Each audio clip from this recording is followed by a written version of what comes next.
నమస్తే, welcome to NITV Telugu news. ముందుగా headlines.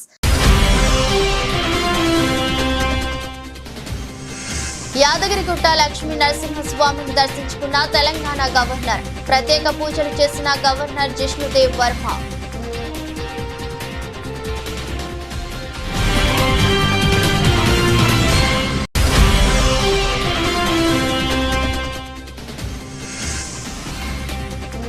ఎట్టకేలకు ఎమ్మెల్సీ కవితకు బెయిల్ మంజూరు. బెయిల్ రావడంతో బీఆర్ఎస్ శ్రేణుల్లో సంతోషం.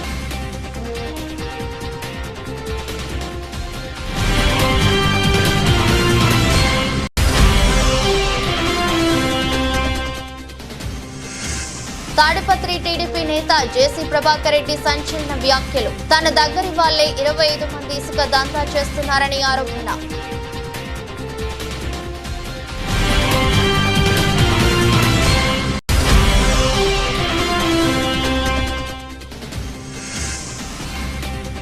ఫామ్ హౌస్ ఆరోపణలపై స్పందించిన పట్నం మహేందర్ రెడ్డి.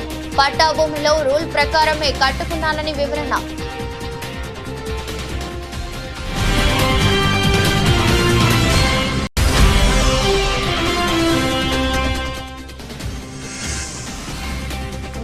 నేటి నుంచి దేశవాళీ సీజన్ బి షురు. బరిలో సూర్యకుమార్, అయ్యర్, సర్ఫరాజ్.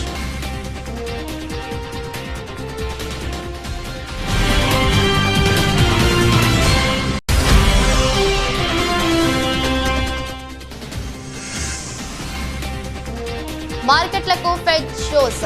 వడ్డీ రేట్ల తగ్గింపు అంచనాతో కదం తొక్కిన సూచీలు.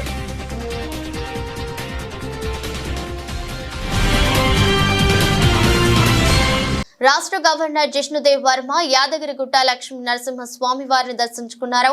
మంగళవారం ఉదయం యాదాద్రి ఆలయానికి చేరుకున్న గవర్నర్ కు అర్చకులు పూర్ణ కుంభంతో స్వాగతం పలికారు. అనంతరం దర్శన ఏర్పాట్లు చేశారు. ఈ సందర్భంగా గవర్నర్ జిష్ణుదేవ్ వర్మ నారసింహుడికి ప్రత్యేక పూజలు చేశారు. తర్వాత గవర్నర్ కు ఆలయ అర్చకులు వేదాశీర్వచనం అందించగా అధికారులు స్వామివారి శేష వస్త్రాలు, తీర్థ ప్రసాదాలను అందజేశారు. కాగా గవర్నర్ జిష్ణుదేవ్ వర్మ మంగళ, బుధ, గురువారాల్లో పలు జిల్లాల్లో పర్యటించనున్నారు. రోడ్డు మార్గాన యాదగిరిగుట్టకు చేరుకున్న ఆయన లక్ష్మీ నరసింహస్వామిని దర్శించుకున్నారు. అక్కడి నుంచి బయలుదేరి ఉదయం 11:30 ములుగు జిల్లా కేంద్రంలోని ప్రభుత్వ అతిథి గృహానికి చేరుకుంటారు. మధ్యాహ్నం 1 గంటకు కలెక్టరేట్ సమావేశ మందిరంలో 25 మంది జాతీయ, రాష్ట్ర స్థాయి అవార్డులు పొందిన రచయితలు, కళాకారులతో సమావేశం నిర్వహిస్తారు. మధ్యాహ్నం 3 గంటలకు వెంకటాపూర్ మండలం పాలంపేట గ్రామంలోని యునెస్కో గుర్తింపు పొందుతారు.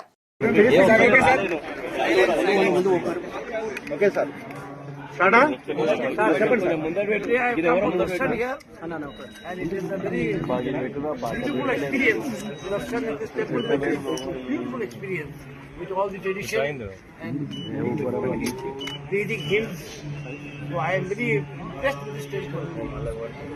It has been an experience in my lifetime experience, and I will come back here again. And may God bless you all. May Narasimha Devta bless all of you and bless the whole of Telangana. Keep the people happy. Sarve bhavantu. నేడు MLC Kavitha bail petition విచారణ నేపథ్యంలో BRS working president KT Rama Rao, మాజీ మంత్రి Siddipet MLA Tanneeru Harish Rao, parliamentary party deputy leader Vaddiraju Ravichandra సుప్రీంకోర్టుకు చేరుకున్నారు. కాగా MLC Kavitha bail petition పై సర్వత్రా ఉత్కంఠకు తెరపడింది. కవితకు బెయిల్ మంజూరైంది. ఢిల్లీ మద్యం కుంభకోణం కేసులో అరెస్టై తీహాడ్ జైలులో ఉన్న BRS MLC Kalvakuntla Kavitha bail పై మంగళవారం సర్వోన్నత న్యాయస్థానంలో విచారణ జరిగింది. కవిత బెయిల్ పిటిషన్ పై విచారణను జస్టిస్ బిఆర్ గవాయ్, జస్టిస్ విశ్వనాథన్ ధర్మాసనం నిర్వహించింది.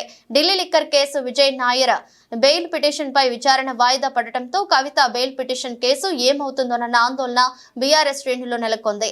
ఎట్టకేలకు బెయిల్ రావడంతో అంతా ఊపిరి పీల్చుకున్నారు. కవిత తరపున ముకుల్ రోహత్ కి వాదనలు వినిపించారు. సుప్రీంకోర్టులో కవిత బెయిల్ కేసు విచారణ సందర్భంగా కోర్టుకు బీఆర్ఎస్ నేతలు, మాజీ మంత్రులు కేటీఆర్, హరీష్ రావు, వేముల ప్రశాంత్ రెడ్డి, ఎమ్మెల్యే కౌశిక్ రెడ్డి, ఎమ్మెల్సీ సేరి సుభాష్ రెడ్డి, ఎంపీ వద్దిరాజు, రవిచంద్ర తదితరులు నేతలు హాజరయ్యారు. కొత్వాల్గూడలోని తన ఫామ్ హౌస్ అక్రమ నిర్మాణం అంటూ వస్తున్న ఆరోపణలపై ఎమ్మెల్సీ పట్నం మహేందర్ రెడ్డి తాజాగా స్పందించారు. మంగళవారం ప్రెస్ మీట్ ఏర్పాటు చేసి ఈ విషయంపై మాట్లాడారు.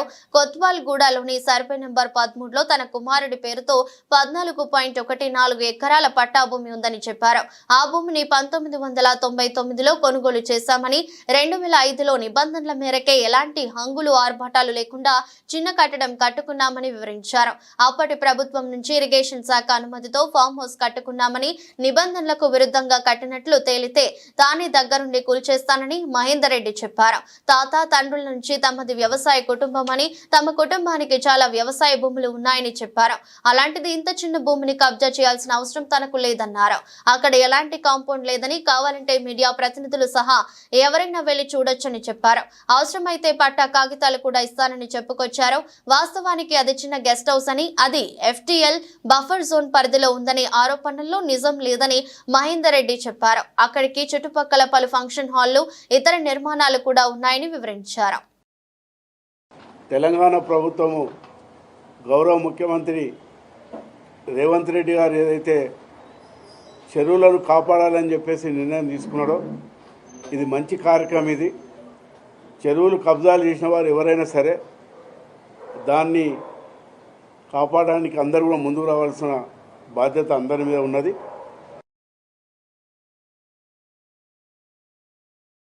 ఆనాడు ఇరిగేషన్ గారు ఏదైతే చెప్పినారో ఆ రూల్ ప్రకారంగానే అప్పటి కలెక్టర్ గారు కూడా, ఎందుకంటే అప్పట్లోనే కొంతమంది మహేందర్ రెడ్డి గారు చెరువు దగ్గర కట్టిన ఒక రూమ్ రావడంతో అప్పటి కలెక్టర్ గారితో కూడా మాట్లాడి సర్వే చేయించేసి ఎక్కడైతే రూల్ ప్రకారం కట్టని అక్కడనే ఆ బిల్డింగ్ కట్టుకోవడం జరిగింది. అది చిన్న బిల్డింగ్. అది ఒకవేళ తప్పని తెలిసి, ఒకవేళ నిజంగా రూల్స్ వ్యతిరేకం ఉంటే మరి ప్రభుత్వం ఏదైతే చేస్తున్నదో దానికి తప్పకుండా సహకరించి మేమే దాన్ని తీసేస్తాం. 2005లో పర్మిషన్ తీసుకొని మరి కట్టడం కూడా జరిగింది. మేము రైతు కుటుంబంకి వచ్చినటువంటి వాళ్ళము. శంషాబాద్ షాబాదు మా సొంత గ్రామం. అది పోతూ పోతూ మరి అప్పట్లో పట్టల్యాండ్ తీసుకొని అక్కడ తోట కూడా పెట్టడం జరిగింది. మామిడి తోట ఉన్నది అక్కడ. ఆవులు బళ్ళు కూడా పెంచుతాం అక్కడ. మరి అక్కడ చాలామంది పనులు ఉన్నారు. అక్కడ వరి పంట కూడా వేసినామాట. మరి అక్కడ ఏదైతే మా బిల్డింగ్ చూపిస్తున్నారో అదే అంగులు ఆర్భాటాలు లేకుండా చిన్నగా మేము కట్టుకోవడం కూడా జరిగింది. అది కానీ అప్పట్లో మరి నేను పొలిటికల్ ఉన్నా కాబట్టి మరి ఎప్పటికైనా ఇది తప్పులు చేయదనే ఉద్దేశంతో ఆనాటి ఇరిగేషన్ ఇంజనీర్లను పిలిచి రూల్ ప్రకారంగా నేను అది బిల్డింగ్ కట్టడం కూడా జరిగింది. అయితే అక్కడ నీళ్ళు రావడం వల్ల కంపౌండ్ కానీ ఇట్లా కట్టి ఉంటే నిజంగా కూడా మేము దాన్ని కబ్జా చేసుకున్న వాళ్ళం అవుతాము. మీరు అందరూ కూడా పోయి చూడండి. కంపౌండ్ వాల్ లేదు, ఏం లేదు. అది తాడిపత్రిలో ఇసుక రవాణాదారులను మాజీ ఎమ్మెల్యే మున్సిపల్ చైర్మన్ జేసీ ప్రభాకర్ రెడ్డి హెచ్చరించారు. ఇసుక తరలిస్తే కఠిన చర్యలు తీసుకుంటామని తెలిపారు. కేవలం 25 మంది మాత్రమే ఇసుక తరలిస్తున్నారు. మిగిలిన వాళ్ళు ఇసుక తరలించి తనకు దూరం కావద్దన్నారు. దయచేసి తనకు దూరం కావద్దని జేసీ ప్రభాకర్ రెడ్డి కోరుతున్నారు. నమస్కారం. నేను ఈరోజు మళ్ళీ ఇసుక గురించి చెప్తున్నా. మొత్తం తాడిపత్రి కాన్స్టిట్యున్సీలో ఒక 25 మందే ఇసుక దొలుకుండేది. వాళ్ళందరూ నాకు ఆప్తులు. 5 ఏళ్ళు నాతో పాటు కష్టపడిన వాళ్ళు. నేను మళ్ళీ కోరుకుంటాను, మానుకోండి. మీకు ఒకరికైనా డబ్బులు అంటే 2,50,000 మంది ఉంటే ఓటర్లే, 25 మందికి ఇదే. దూరం చేసుకోవద్దండి. దయచేసి మీరంతా నా కోసం 5 ఏళ్ళు కష్టపడ్డారు. నేను గ్రీన్ ట్రిబ్యునల్ పోయినా, సుప్రీంకోర్టుకు పోయినా, హైకోర్టుకు పోయినా, అంతగా నేను తగు వేసుకున్నా. పోయిన గవర్నమెంట్లో మీకు తెలుసు నన్ను ఎన్నిసార్లు పట్టుకొని, ఒకరోజు పొద్దున్నే 7 గంటలకు పట్టుకొని అన్ని ఊర్లని తిప్పి, డిస్ట్రిక్ట్ అంతా తిప్పి, మీరందరూ వచ్చి పోలీస్ స్టేషన్ కూర్చుంటే మీ దయ వల్ల ఆ రోజు నేను బయటకు వచ్చిన. దూరం కావద్దండి. మీకు తెలుసో తెలియదో పొప్పూరుకు పోండి, ఆదివారం ఏసీబీ వాళ్ళు వచ్చి అంతా ఎంక్వైరీ చేసుకొని పోయినారు. దయచేసి వచ్చేది మీకేమీ లేదు. ఇంకోటి చెప్తున్నా, టిప్పర్ ఓనర్లో మీ బండ్లు బయటికి రావు. ఎక్కడన్నా పోయి తోలుకోండి, నా కాన్స్టిట్యూన్సీలో తోలొద్దండి. దయచేసి చెప్తున్నా. నిర్మల్ జిల్లా పెంపి మండలంలోని మందపల్లి గ్రామంలో సీసీ కెమెరాలను వీడీసీ ఆధ్వర్యంలో ప్రారంభించారు. యువతకు వాలీబాల్ కిట్స్ ప్రమాదం బారి నుండి కాపాడేందుకు హెల్మెట్స్, ఆదివాసీలకు చీరలను పంపిణీ చేసి యువత క్రీడా నైపుణ్యంగా ఉండాలని, జాగ్రత్తగా వాహనాలు నడపాలని, వాహనదారులకు హెల్మెట్స్, గిరిజనులకు చీరలు పంపిణీ చేసి గిరిజనులతో నృత్యం చేసి విలేజ్ డెవలప్మెంట్ కమిటీని అభినందించారు. ఒక్క సీసీ కెమెరా 100 మంది పోలీసులతో సమానమని, విద్యార్థులు మంచిగా చదువుకోవాలని, డబ్బులు లేకపోతే నేను ఇచ్చి చదువుపిస్తానని గిరిజనులతో మాట్లాడటం ఆనందంగా ఉందని జిల్లా ఎస్పీ జానకి షర్మిల తెలిపారు. అలాగే ఈ సీసీ కెమెరాస్ ఇవి పెట్టుకున్నందుకు ఈ ఎంబీఎస్ఐ సెంటర్ అండ్ వీడీసీ మెంబర్స్ అందరికీ కూడా నేను శుభాకాంక్షలు తెలియజేస్తాను. ఎక్కడికి వెళ్ళినా వీడీసీ గురించి కంప్లైంట్స్ ఇప్పిస్తూ ఉంటాయి. ఇప్పటికైతే రోజుకి వస్తూనే ఉంటాయి. ఊళ్ళో వీడీసీ వాళ్ళు బహిష్కరించారు, వీడీసీ వాళ్ళు హెరాస్ చేస్తున్నారు, వీడీసీ వాళ్ళు డబ్బులు అడుగుతున్నారు అని. కానీ ఇక్కడ వీడీసీ వాళ్ళు వాళ్ళే పూనుకొని మంచిగా కెమెరాస్ పెట్టించడం అంటే నాకు చాలా సంతోషంగా ఉంది. మంచి పనులు చేస్తున్నందుకు మీ అందరికీ కూడా నా అభినందనలు తెలియజేస్తాను. అలాగే సీసీ కెమెరాస్ మా డిఎస్పీ గారు చెప్పినట్టు ఒక సీసీ కెమెరా 100 మంది పోలీసులకు సమానం. దొంగతనాలు ఇప్పుడు మనకి ఏమవుతుందంటే ఇదివరకు ఇక్కడ లోకల్ దొంగలు అలా వచ్చి ఇలా చేసుకుని పోతూ ఉండేది. ఇప్పుడు ఎక్కడెక్కడ నుంచి వస్తున్నారు, రాజస్థాన్ నుంచి వస్తున్నారు, బీహార్ నుంచి వస్తున్నారు, హర్యానా నుంచి వస్తున్నారు, చేస్తారు, వెళ్ళిపోతారు. మాకు ఎట్లా తెలుస్తుంది? తెలియదు. అలాగే కొన్నిసార్లు ఊర్లో కూడా చిన్న చిన్న పోయినప్పుడు గొడవలు అవుతూ ఉంటాయి. నువ్వు తీసావు అనేసి కొన్నిసార్లు అపోహలు వస్తూ ఉంటాయి. అట్లాంటివన్నీ కూడా ఈ సీసీ కెమెరాస్ పెట్టుకోవడం వల్ల మనకి క్లారిటీ ఉంటుంది. ఎవరు ఏం చేశారు, ఎటు పోయారు, ఏంటి, ఎవరు వస్తున్నారు, ఊర్లోకి కొత్త వాళ్ళు ఎవరైనా వచ్చారా ఏంటి అన్నది మనకి ఒక ఏర్పడిపోతుంది. సో కాబట్టి ఈ సీసీ కెమెరాస్ ఉండడం అనేది చాలా మంచి పని. ముఖ్యంగా ఈ ఫస్ట్ టైము నేను ఈ ఖానాపూర్ సర్కిల్లో ఫస్ట్ ఈ ప్రోగ్రామ్ నేను చేసింది. మన జిల్లాలో ఇప్పుడు చాలా దగ్గర మనకు కెమెరాలు పెట్టడం జరుగుతుంది. అందరూ కూడా ముందుకొచ్చి కెమెరాలు పెడుతున్నారు. అదేవిధంగా చిన్న చిన్న ఏమైనా తగాదైతే కూడా ఆ కెమెరాలో రికార్డ్ అయి ఉంటుంది. నువ్వు నన్ను కొట్టినావా, నేను నిన్ను కొట్టినా అనేది కూడా కెమెరా చూపిస్తుంది. కాబట్టి అది కూడా మనకు ఈజీ అయిపోతుంది, ఎవరు తప్పు కాదని. కాబట్టి ఇటువంటి ప్రోగ్రాం తీసుకొని ఇటువంటి గ్రామంలో కెమెరాలు పెట్టిన మీ అందరికీ కూడా వీడీసీ మరి గ్రామ పెద్దలు ఉన్నారు, అందరికి కూడా హృదయపూర్వక ధన్యవాదాలు. ఆదివాసులకు తరతరాలుగా అభివృద్ధి ఫలాలు అందడం లేదని 70 ఏళ్ల స్వతంత్ర సమాజంలో నేటికి గిరిజన అభివృద్ధిపై ప్రభుత్వాలు మార్పు తీసుకురావడంలో విఫలమైందని ఆదివాసీ నాయకులు అన్నారు. ఈ మేరకు ఆదివాసీ నాయకుల పిలుపు మేరకు కొమరం భీం ఆసిఫాబాద్ జిల్లా తిర్యాని, లింగాపూర్, సిర్పూర్, ఆసిఫాబాద్ ఏజెన్సీలో సంపూర్ణంగా బంద్ పాటించారు. ప్రభుత్వ, ప్రైవేటు పాఠశాలలు సహా వర్తక, వ్యాపార సముదాయాలు స్వచ్ఛందంగా బంద్ పాటిస్తున్నాయి. ఈ సందర్భంగా ఆదివాసీ నాయకులు మాట్లాడుతూ నేటికి గిరిజన గ్రామాలలో విద్య, వైద్యం, తాగునీరు, సాగునీరు లేక నానా అవస్థలు పడుతున్నారని, రహదారులు సక్రమంగా లేక నానా అవస్థలు పడుతూ బురదలో ప్రయాణం కొనసాగిస్తున్నారు. ఇప్పటికైనా కేంద్ర, రాష్ట్ర ప్రభుత్వాలు ఏజెన్సీ ప్రాంత పరిరక్షణ చట్టాలను పకడ్బందీగా అమలు చేయాలని డిమాండ్ చేశారు. సాధన కమిటీ ఆధ్వర్యంలో రాష్ట్ర వ్యాప్తంగా ఏజెన్సీలో బంద్ కార్యక్రమాన్ని మరి వారు మొదలుపెట్టారు. దానిలో భాగంగా ఆదివాసీ సంఘాల ఐకాస తరఫున రాష్ట్ర కమిటీ సంపూర్ణంగా మద్దతిస్తూ మరి జైనూరు, సిర్పూర్, లింగాపూర్, కేరమేని మండలాల్లో సంపూర్ణ బంద్ పాటిస్తున్నారు. ఎందుకంటే ఆదివాసీల భారత రాజ్యాంగమైనటువంటి చట్టాలను ఇప్పుడున్నటువంటి కేంద్ర రాష్ట్ర ప్రభుత్వాలు కాలరాస్తున్న తరుణంలో మా హక్కులు మాకు కావాలి, ఏజెన్సీలో ఐడీటీ ద్వారా మెగా డిఎస్సీ పెట్టాలనేసి, జీవో నెంబర్ 3ని అమలు చేయాలనేసి, అదేవిధంగా వలసల బడిలను ఎస్టీజీలను తొలగిస్తూ మరి ఏజెన్సీ ప్రాంతంలో ఉన్నటువంటి 170 పేసర్ చట్టాల పకడంగా అమలు చేస్తూ ఇతర వలసలు పెరుగుతున్నాయి. కాబట్టి ఏజెన్సీలో వలసలు రాకుండా ప్రభుత్వాలు, కేంద్ర రాష్ట్రం ప్రత్యేకంగా మరి చర్యలు తీసుకోవాలని కోరుతూ మరి బంద్ పాటించడం జరిగింది. సహకరించినటువంటి వ్యాపారస్తులకు అందరికీ కూడా, తర్వాత ప్రైవేట్ సంస్థల, పాఠశాలలు, కళాశాలల వారికి, కరస్పాండెంట్లకు ప్రత్యేక ధన్యవాదాలు చేస్తూ ముఖ్యంగా రాజ్యాంగాన్ని పూని చేస్తున్న తరుణంలో మరి ఏజెన్సీ బంద్కు పిలుపునివ్వడం జరిగింది. దీనిలో భాగంగా ఖచ్చితంగా మా హక్కులు మాకు వచ్చే వరకు కొమరం భీం పోరాటాన్ని స్ఫూర్తి తీసుకొని మరో పోరాటానికి ఆదివాసులు ఐక్యం అయినాం. అదేవిధంగా ఏజెన్సీ డిఎస్సిని వెంటనే ప్రకటిస్తూ బ్యాక్లాగ్ పోస్టులు వెంటనే భర్తీ చేస్తూ ఆదివాసీ నిరుద్యోగ యువకులకు ఉద్యోగులు వచ్చే వరకు కూడా నిరంతరం పోరాటం కొనసాగిస్తుంటామని తెలియజేస్తున్నాం. సీజనల్ వ్యాధుల బారిన పడకుండా తగు జాగ్రత్తలు తీసుకోవాలని కాకినాడ జిల్లా వైద్య మరియు ఆరోగ్య శాఖ అధికారి డాక్టర్ జె నరసింహనాయక్ తెలిపారు. ఈ విషయంపై ఆయన మాట్లాడుతూ వర్షాకాలంలో నీరు నిల్వ ఉంటుందని, కావున నిల్వ ఉన్న నీటి గుంటలలో ఆయిల్ బాల్స్ వేస్తారని, దాని ద్వారా నీటిపై ఒక పొరల ఏర్పడి దోమల ఉత్పత్తి నియంత్రిస్తుందని తెలియజేశారు. ప్రతి శుక్రవారం కూడా ఫ్రైడే డ్రై డే కార్యక్రమాన్ని నిర్వహిస్తున్నట్లు, ఎవరికైనా అనారోగ్యంగా ఉంటే దగ్గరలో ఉన్న పిహెచ్సికు గాని, యూపీహెచ్సికు గాని, కమ్యూనిటీ హెల్త్ క్లినిక్ గాని వెళ్లి పరీక్షలు చేయించుకోవాలని సూచించారు. అందరికీ నమస్కారం అండి. నేను డిఎంహెచ్ మాట్లాడుతూ ఉన్నాను. ఇప్పుడు ఈ కాలం ఇది వర్షాకాలము, ఎక్కువ వర్షాలు పడుతూ ఉన్నాయి, నీరు ఎక్కువ నిల్వ ఉండే అవకాశం ఉంది.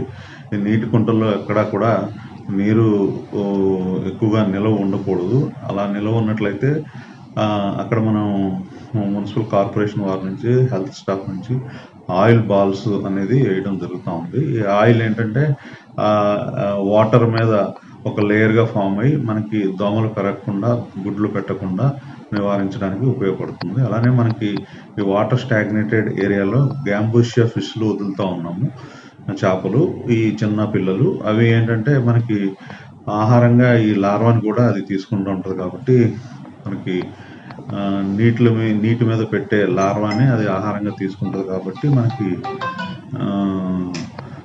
ఈ దోమలు పెరగకుండా మనం నివారించగలుగుతాం. అలానే మనకి ప్రతి శుక్రవారం ఫ్రైడే డ్రై డే కార్యక్రమం చేస్తూ ఉన్నాము. అలానే మనకి ఎవరికైనా దగ్గు, జలుబు, జ్వరము లేకపోతే ఒళ్ళు నొప్పులు ఉన్నట్లయితే డెఫినెట్గా దగ్గరలో ఉన్న ప్రాథమిక ఆరోగ్య కేంద్రం కానీ, అప్పర్ ప్రైమరీ హెల్త్ సెంటర్స్ కానీ, లేకపోతే government CHC community health centres కానీ హాస్పిటల్కి వెళ్ళి వైద్య పరీక్షలు చేయించుకొని వైద్యం చేయించుకోవాలి. అంతేగాని దయచేసి పిఎంపీలని, ఆర్ఎంపీలని ఆశ్రయించవద్దు. సో దానివల్ల మనకి అన్నెసరీ వైద్యం జరుగుతుంది. కాబట్టి అలా కాకుండా మనకి ప్రాపర్గా క్వాలిఫైడ్ డాక్టర్స్ దగ్గర మన గవర్నమెంట్ సెక్టార్స్లో లేకపోతే బయట కానీ వైద్యం చేయించుకోవాలని కోరుతాం. పెద్దపల్లి జిల్లా కేంద్రంలోని కూరగాయల మార్కెట్లో వ్యాపారులు టన్నుల కొద్ది కూరగాయలను ప్రజలకు ఉచితంగా అందజేశారు. ఫ్రీగా కూరగాయలు అందిస్తున్నారని తెలియడంతో ప్రజలు వేలాదిగా తరలివచ్చి సంచులు కూరగాయలు తీసుకుని వెళ్లారు. కూరగాయల మార్కెట్లో హోల్సేల్, రిటైల్ కూరగాయల వ్యాపారుల మధ్య వివాదం నెలకొనడంతో రిటైల్ వ్యాపారులు ఉచితంగా కూరగాయలు అందజేస్తున్నారు. ఒప్పందం ప్రకారం హోల్సేల్ వ్యాపారులు రిటైల్ గా కూరగాయలు అమ్మవద్దని నిబంధన ఉండగా వారు నిబంధనలు అతిక్రమించి కిలోల చొప్పున కూరగాయలు రోజు మొత్తం అమ్ముతుండటంతో ఆగ్రహించిన రిటైల్ వ్యాపారులు కూరగాయలన్నీ ఫ్రీగా పంచిపెట్టారు. ఈ సమస్య పరిష్కారం అయ్యే వరకు ఇలాగే ఉచితంగా కూరగాయలు పంచుతామని చిరు వ్యాపారులు పేర్కొంటున్నారు. ప్రెసిడెంట్ నేను షకీల్. మాకు ఇబ్బంది ఏమున్నది, వాళ్ళు కిలో 2 కిలోలు అమ్మద్దు, దాని వలన మాకు బాగా ఇబ్బంది ఉన్నది. వాళ్ళు కిలో 2 కిలోలు అమ్ముతారు, దాని వలన మాకు అదే రేట్ ఇస్తారు, చిల్లర కూడా అదే రేట్ అమ్ముతారు. దాని వలన మేము నిన్నటి నుంచి బంద్ చేసి ఉన్నాం. ఉన్న కూరగాయలు మొత్తం ఫ్రీలా పంచుతాను.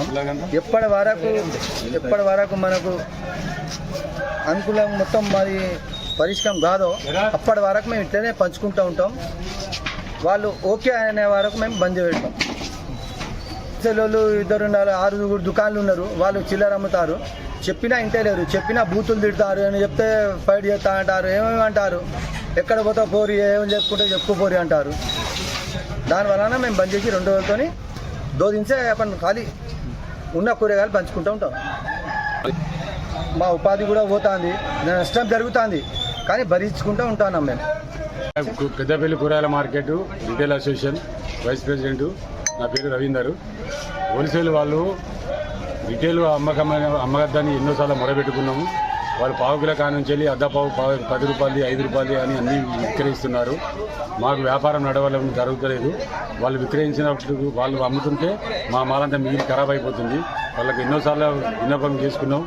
ఇదివరకు పోలీస్ స్టేషన్ విన్నాం, కమిషనర్ గారు చెప్పారు, అందరికీ చెప్పుకున్నారు, ప్రజాప్రతినిధులు కూడా చెప్పారు. ఎందరో వచ్చి చెప్పినా వాళ్ళు వింటలేరు.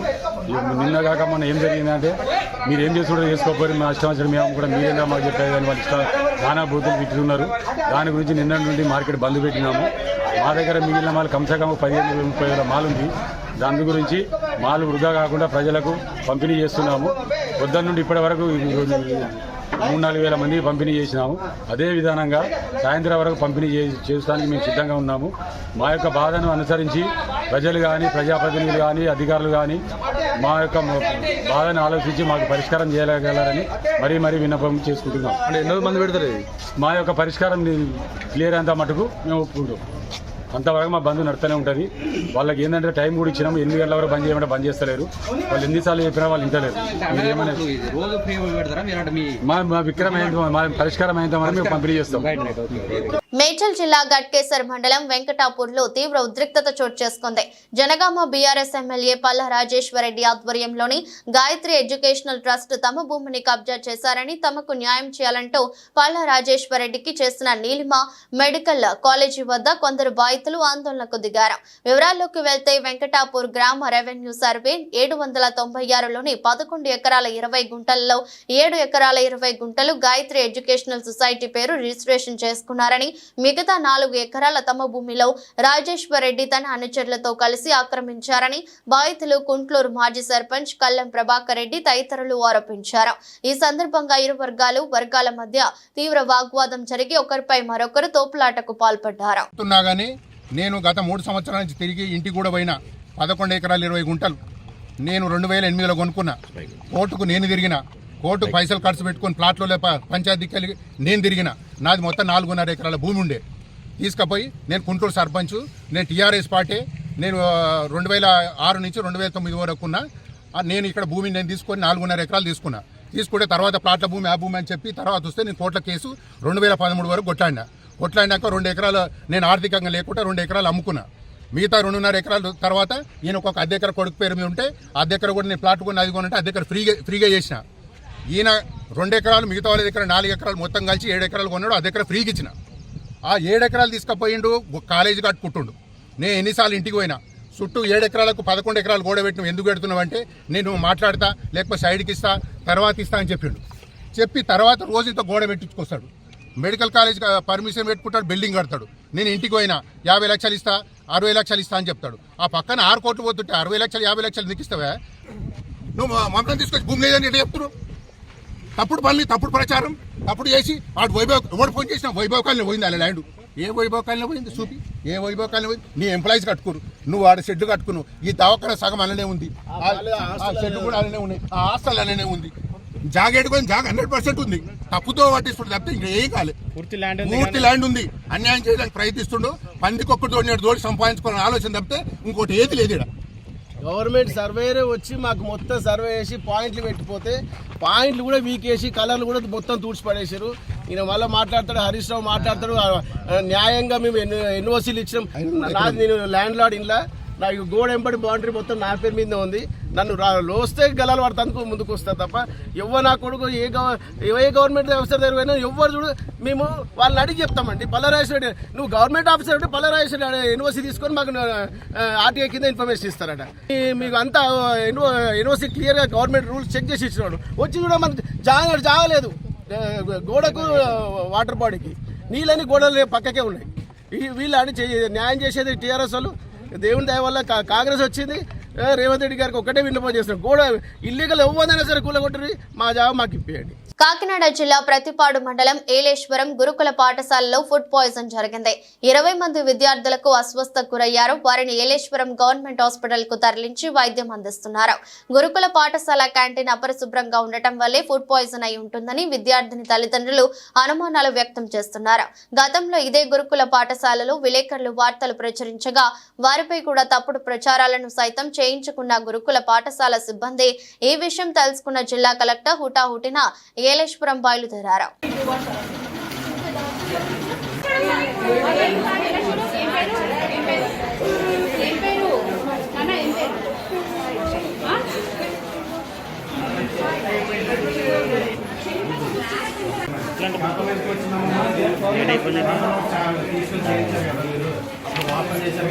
వరంగల్ శివనగర్ లోని షేక్ ట్రేడర్స్ ఫర్నిచర్ షాప్ లో ఉదయం సుమారు 4:30 గంటలకు భారీ అగ్ని ప్రమాదం చోటు చేసుకుంది. ఇటు విషయం తెలుసుకున్న అగ్నిమాపక సిబ్బంది హుటాహుటిన సంఘటనా స్థలానికి చేరుకుని మంటలు ఆర్పడానికి ప్రయత్నం చేశారు. ఈ అగ్ని ప్రమాదం షార్ట్ సర్క్యూట్ వలన లేదా ఇతర కారణాల వలన దర్యాప్తు చేసి తెలుపుదామని వరంగల్ డిఎఫ్ఓ శ్రీధర్ రెడ్డి తెలిపారు. ప్రస్తుతానికి మంటలు అదుపులోకి వచ్చి డిఎఫ్ఓ సుమారు 10 లక్షల వరకు ఆస్తి నష్టం జరిగిందని తెలిపారు. సదరు mill colony police station CI మల్లయ్యకు సమాచారం అందడంతో 4:30-5 గంటలకు 100 డైల్ రావడంతో సంఘటనా స్థలానికి చేరుకున్నారు. ఈరోజు మార్నింగ్ 4:30కి 4:29 ఫస్ట్ వచ్చింది కాలు. ఫైర్ కాల్ అనేది ఒకసారి 4:30 కన్ఫర్మ్ చేసుకున్నాము. ఫస్ట్ మా ఫైర్ కంట్రోల్ రూమ్ హైదరాబాద్ వచ్చింది. వాళ్ళు కాల్ కన్ఫర్మ్ చేసుకొని వెంబడే మాకు వరంగల్ ఫైర్ స్టేషన్ కరెంట్ ఇచ్చారు. మేము 4:30కి వరంగల్ ఫైర్ స్టేషన్ దిగి తర్వాత ఎందుకంటే 4:34 స్పాట్ రీచ్ అయింది. వచ్చిన తర్వాత ఫైర్ ఫైటింగ్ చూసేసరికి ఫైర్ చాలా ఎక్కువ ఉండడంతో ఇమీడియట్గా హన్మకొండ, గొర్రెకుంట మరియు వర్ధనపేట ఫైర్ స్టేషన్ సమాచారం ఇచ్చారు. డిస్ట్రిక్ట్ కలర్ 4 సంవత్సరాలు వెంబడి మేము వచ్చాను. వచ్చి 4 వెహికల్స్ తోటి 4 వైపున 4 వెహికల్స్ పెట్టి ఫైర్ కంట్రోల్ చేయడం జరిగింది. ఈ ఫైర్లో ఫస్ట్ ముందు భాగం 2 భాగాలు ఉంది. దీంట్లో ఫస్ట్ భాగంలో మనకు గోల్డ్ ఫర్నిచర్ ఉంది. వెనుక భాగంలో బార్దాన్ అంటే గన్ని బ్యాగ్స్ ఉండే బాగా ఆ గన్ని బ్యాగ్ స్టోరీ ఎక్కువ వల్ల ఫైర్ చాలా ఎక్కువ జరిగింది. అది మా ఫైర్ సిబ్బంది కృషి వల్ల మరి పోలీసు వారి సిబ్బంది అందరి కృషి వల్ల మన పక్కకున్న ఒకటి ప్లైవుడ్ గోదాం ఉంది, ప్లస్ పక్కన ఇంకో గన్ని బ్యాగ్స్ గోదాం ఉంది. అది ఫైర్ ఎక్స్టెండ్ కాకుండా కంట్రోల్ చేయడం జరిగింది. ఆల్మోస్ట్ ఆ ఫైర్ మొత్తం కంట్రోల్ అయిపోయింది. కొంచెం ఉంది. అది ఇంకొక హాఫ్ అన్ అవర్లో మొత్తం చూసుకోవడానికి జరుగుతుంది. ఎవరికైనా ఏమన్నా ప్రమాదం ఏమన్నా అట్లాంటిది ఎవరికి ప్రాణ నష్టం జరగలేదు, ఓన్లీ ఆస్తి నష్టం జరగడం జరిగింది. దేశవాళీ సీజన్ ప్రారంభానికి సూచికగా మంగళవారం నుంచి మొదలవుతున్న బుచ్చిబాబు పోరులో టీమిండియా స్టార్ క్రికెటర్లు సూర్యకుమార్ యాదవ్, శ్రేయాన్ అయ్యర్, సర్ఫరాజ్ ఖాన్ బరిలోకి దిగుతున్నారు. తమిళనాడు క్రికెట్ అసోసియేషన్ 11తో జరిగే పోరులో ముంబై తరపున ప్రాతినిధ్యం వహించనున్న వీరిపై అందరి దృష్టి నెలకొంది. రానున్న బిజీ సీజన్ దృష్టిలో పెట్టుకుని జాతీయ జట్టులో చోటు ఆశిస్తున్న ఈ ముగ్గురు బుచ్చిబాబు పోరులో సత్తా చాటేందుకు సిద్ధమవుతున్నారు. గాయం కారణంగా టెస్టు జట్టుకు దూరమైన అయ్యర్ తిరిగి ఫామ్ లోకి వచ్చేందుకు ప్రయత్నిస్తుండగా సూర్యకుమార్, సర్ఫరాజ్ అదే పనిలో ఉన్నారు. ఇప్పటి వరకు 14 టెస్టులాడిన అయ్యర్ అంతగా ఆకట్టుకోలేకపోతున్నారు. గతేడాది జనవరి నుంచి 12 ఇన్నింగ్స్ లో అయ్యర్ 17 సగటుతో 187 పరుగులకే పరిమితమయ్యాడు. ఇందులో 35 అత్యధిక స్కోరు కావడం గమనార్హం. ఇటీవల టీ20 కెప్టెన్ గా ఎంపికైన సూర్యకుమార్ టీమిండియా తరపున గతేడాది ఏకైక టెస్టు ఆడాడు. మరోవైపు స్వదేశంలో ఇంగ్లాండ్ తో జరిగిన టెస్ట్ సిరీస్ ద్వారా అరంగేట్రం చేసిన ముంబై కెప్టెన్ సర్ఫరాజ్ జాతీయ జట్టులో తన చోటు నిలుపుకోవాలని చూస్తున్నాడు. 5 ఇన్నింగ్స్ లో 50 సగటుతో సర్ఫరాజ్ 200 పరుగులు చేశాడు. మంగళవారం తమిళనాడుతో జరిగే మ్యాచ్ లో ముంబై జట్టును సర్ఫరాజ్ ముందుండి నడిపించనున్నాడు.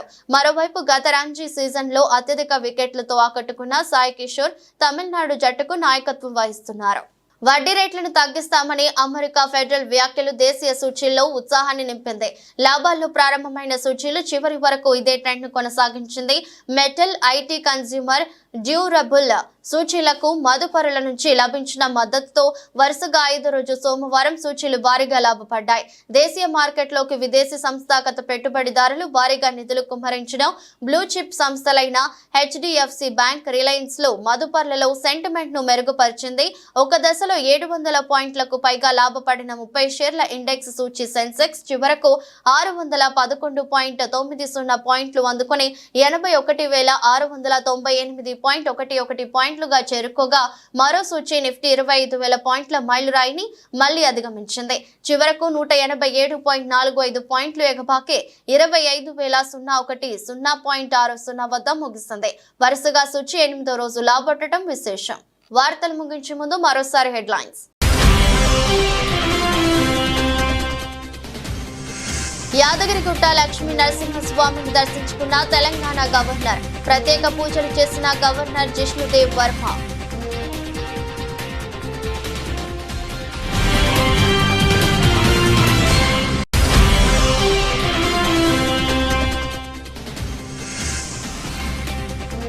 ఎట్టకేలకు ఎమ్మెల్సీ కవితకు బెయిల్ మంజూరు. బెయిల్ రావడంతో బీఆర్ఎస్ శ్రేణుల్లో సంతోషం.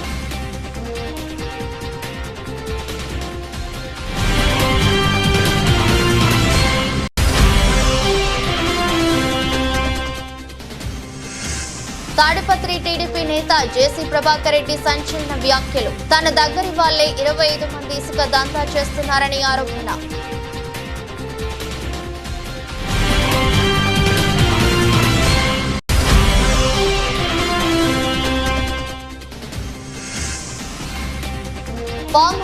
ఆరోపణలపై స్పందించిన పట్నం మహేందర్ రెడ్డి. పట్టా భూమిలో రూల్ ప్రకారమే కట్టుకున్నానని వివరణ.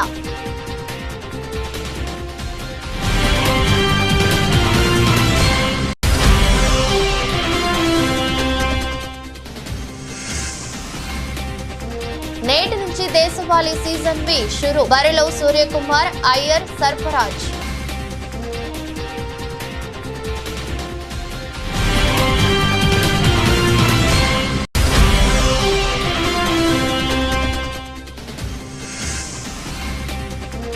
మార్కెట్లకు ఫెడ్ షోస్.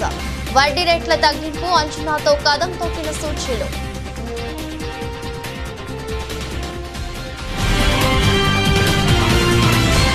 ఎదురొస్ట్ బులెటిన్ మరో బులెటిన్లో మళ్ళీ కలుద్దాం. అంతవరకు సెలవు. నమస్కారం.